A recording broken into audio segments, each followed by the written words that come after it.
По документам на пособие уход сначала заявление заполнить.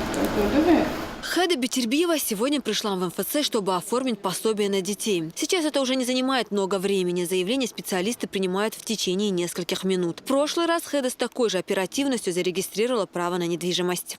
Соответственно, цена распределить по бешхалар. Функция прямо на месте массу любой кехта оформить, да, еще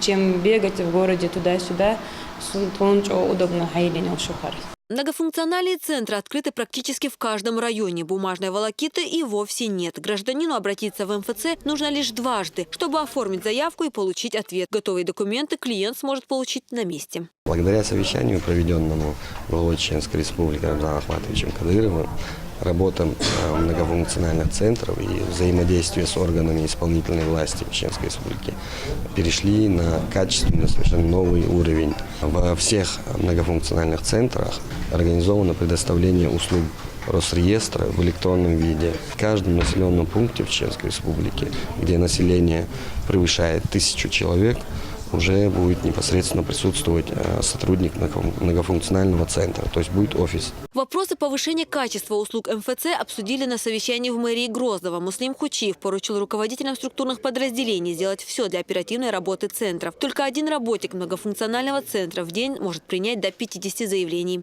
Четверг, пятницу, среду, вот так. Много бывает людей.